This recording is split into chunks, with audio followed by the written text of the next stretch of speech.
Iran is now saying that an Iranian military official said, we now have a full understanding of Israel's defenses, that our tactics will be different when we strike Israel again, and that the Fatah 1-2 hypersonic missiles were developed several years ago and are not the latest ones we have.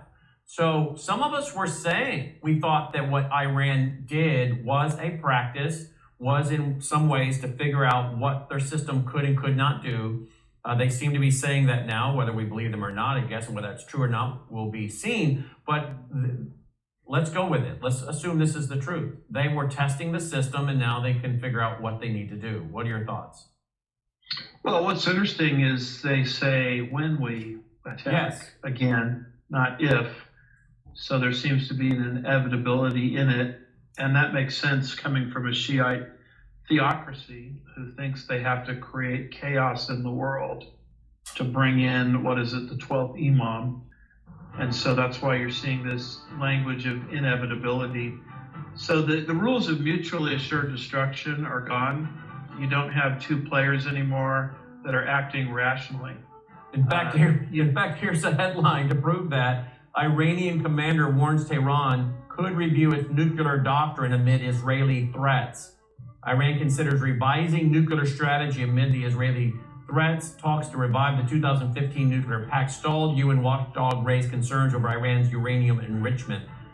Let's get back to the idea of nuclear weapons, Dr. Woods, in Bible prophecy.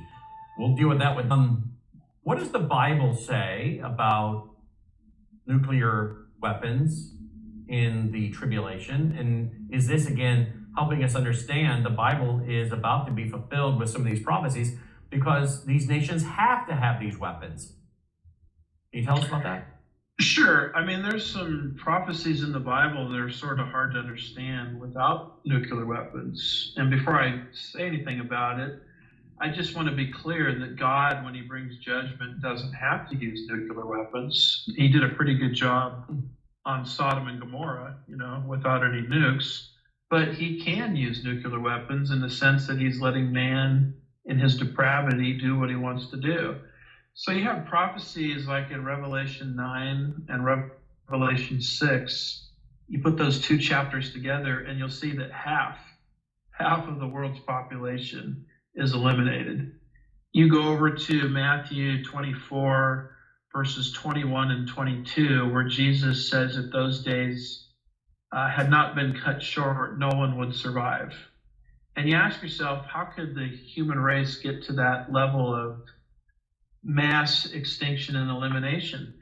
How have most of the wars in human history been fought with bows and arrows, cannons and cannonballs? Sometimes you think of the rifles and things like that, or guns going back to colonial times. I mean, lethal weapons to be sure, but not capable of wiping out half or almost all of the world's population. So that's what makes our era different. I mean, we're sitting on top of weapons that are capable of eradicating the Earth's population several times over. Chemical weapons, atomic weapons, nuclear weapons. And so suddenly these prophecies about half or most of the world's population being wiped out, suddenly those start to make sense in light of the technology that we have. And so that's where I would see nuclear weapons fitting into the end time program. What about Israel burning the weapons of their enemies for all these years after the Gog-Magog invasion? Yeah, I've talked to military people about that. That's in Ezekiel 39. It talks about how they're going to find bodies and put a marker on the body.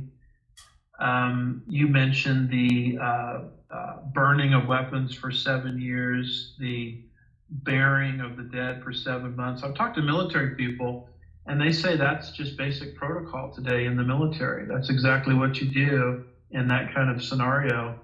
So I believe that we're living in a time period where the prophecies of Ezekiel have caught up to things happening in our world in that respect.